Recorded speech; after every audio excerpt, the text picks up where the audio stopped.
Fala pessoal, olha, o clima esquentou na sabatina.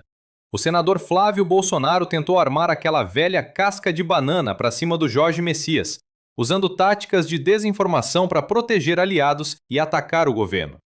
Só que o Messias não caiu na pilha.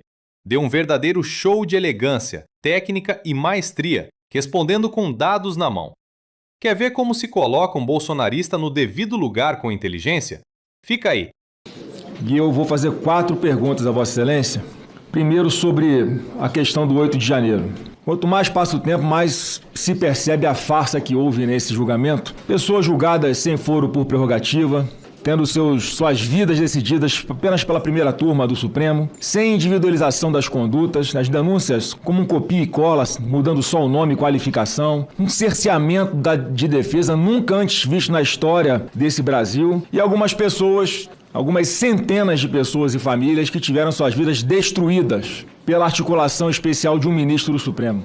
Iraci Megumi Nagoshi, 73 anos de idade, senhor Messias. Participou do quebra-quebra aqui na Praça dos Três Poderes. No máximo, como o senhor falou também em outra resposta, responderia por uma depredação de patrimônio ou dano material. Condenação, 14 anos de cadeia. E essa senhora aqui?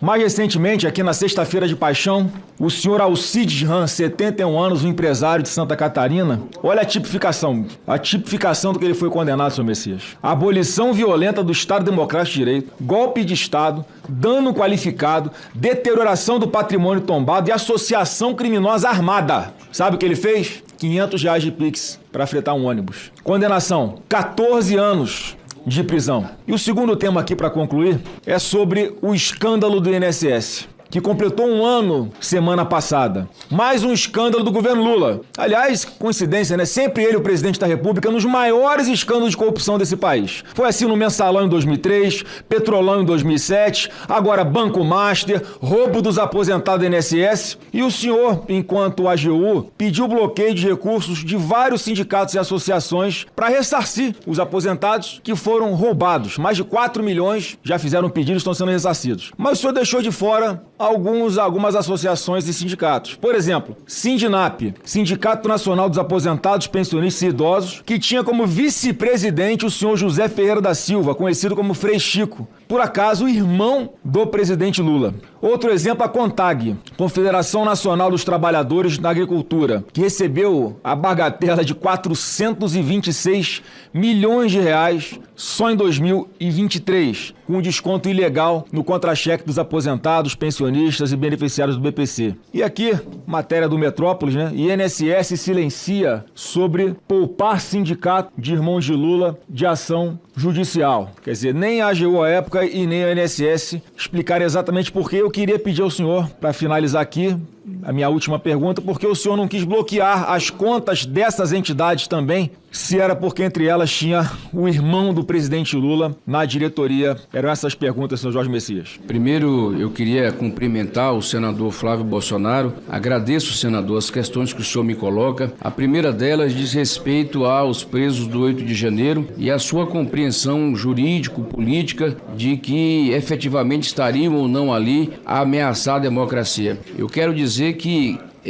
o 8 de janeiro, como já pude declarar, foi um dos episódios mais tristes da história recente e acho que fez muito mal ao país. Efetivamente, as pessoas que foram presas no 8 de janeiro, elas foram submetidas a um processo, foram processadas, muitas foram condenadas.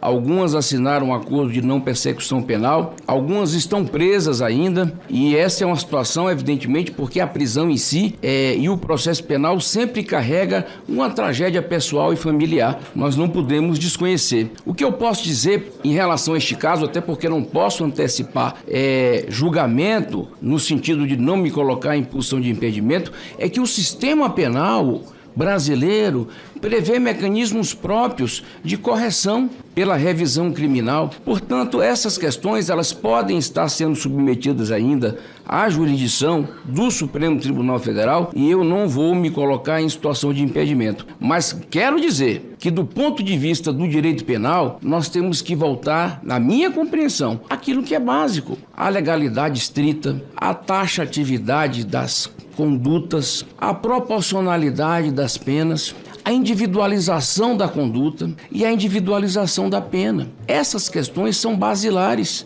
que nós temos que nos ater dentro de um julgamento de qualquer processo penal. Processo penal não é ato de vingança. Processo penal é ato de justiça. O sucesso do sistema penal, a eficiência do sistema penal, senador Renan Calheiros, não está em prender mais.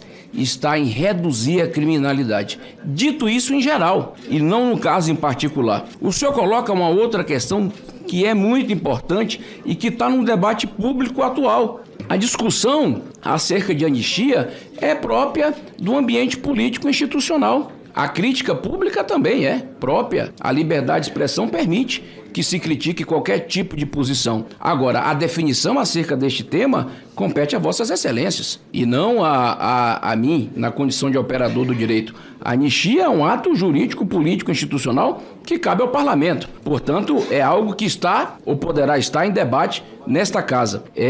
Não acredito que meu papel, caso aprovado por vossas excelências, senador Flávio Bolsonaro, seja apresentar manifestações antecipadas a respeito de qualquer assunto, muito menos interferir, senador, no debate político. Eu acho que o ministro da Suprema Corte, ele pode atuar dentro do debate político quando solicitado, a bem de mediar conflitos, porque esta é a posição que eu acredito e que tenho levado a minha vida inteira.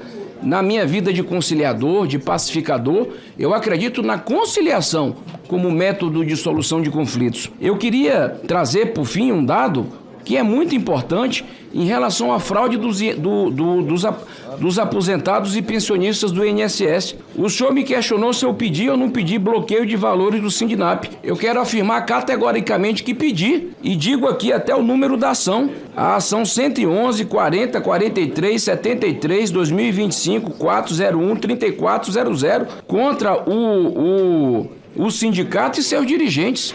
Foi protocolada perante a Justiça Federal. A Advocacia Geral da União cumpriu seu papel de forma absolutamente técnica e republicana. Nós apresentamos 3 lotes de ações cobrando integralmente de todas as entidades envolvidas com a fraude de aposentados e pensionistas. Aliás, um dos capítulos mais tristes da história de fraudes contra o INSS, até porque ali estava colocada uma quadrilha de atores do setor público e do privado para lesar os mais vulneráveis desse país. Mas todas as entidades foram processadas. Eu tenho aqui o documento, posso fazer chegar ao conhecimento de vossas excelências. Eu quero dizer que nós já bloqueamos mais de 2,33 bilhões de reais em valores e bens. E quero dizer também que neste processo nós já conseguimos devolver para mais de 4,5 milhões de aposentados e pensionistas os valores que foram indevidamente descontados, integralmente corrigidos.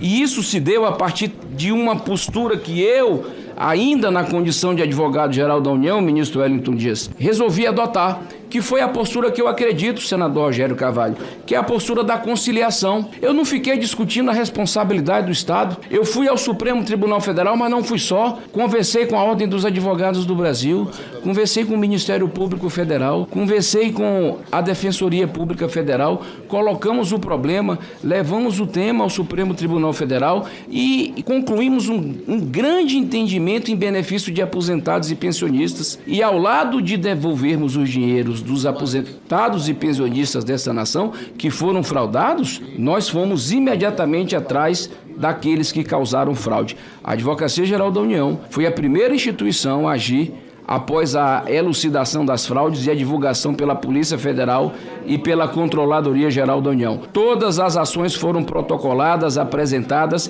e são de conhecimento da CPMI do INSS. Gente, é impressionante como a extrema-direita insiste no mesmo roteiro de vitimização. O senador Flávio Bolsonaro abriu o microfone para tentar pintar os criminosos do 8 de janeiro como vovozinhas inocentes e empresários injustiçados. Ele fala em farsa jurídica, mas esquece, ou finge esquecer, que o que vimos foi uma tentativa real de golpe de Estado, com depredação do patrimônio que é de todos nós. É a velha tática de tentar humanizar quem atentou contra a democracia, para ver se a militância compra o discurso de perseguição. Mas aí veio o Jorge Messias. E que aula, meus amigos! Em vez de descer ao nível do debate rasteiro, Messias foi na alma da Constituição. Ele lembrou que o processo penal não é vingança, é justiça. Ele defendeu a individualização das condutas, mas deixou claro: o 8 de janeiro foi um dos episódios mais tristes da nossa história. Enquanto o senador pedia anistia, que na verdade é um pedido de impunidade, Messias, com a serenidade de quem conhece o direito, jogou a bola de volta para o Congresso, dizendo que esse é um debate político, não jurídico. Foi uma aula de como separar o joio do trigo. Agora, o momento mais vergonhoso para o senador foi quando ele tentou criar uma fake news ao vivo sobre o escândalo das fraudes no INSS. O Flávio tentou sugerir que o governo e a AGU estariam poupando sindicatos ligados ao irmão do presidente Lula. Foi aí que a casca de banana virou um escorregão do próprio senador. Jorge Messias não só desmentiu a insinuação, como sacou o número do processo do bolso. Ele afirmou categoricamente: o Sindinap foi processado sim. A AGU bloqueou mais de 2 bilhões de reais. E mais importante que isso, já garantiu que 4,5 milhões de aposentados recebessem seu dinheiro de volta com juros e correção. O que a gente tira dessa sabatina? Que a oposição está perdida nas próprias mentiras. Tentaram acusar o Messias de proteger sindicatos e descobriram que ele foi o primeiro a agir contra a quadrilha que roubava aos idosos. Tentaram atacar o judiciário e ouviram uma defesa técnica do Estado Democrático de Direito.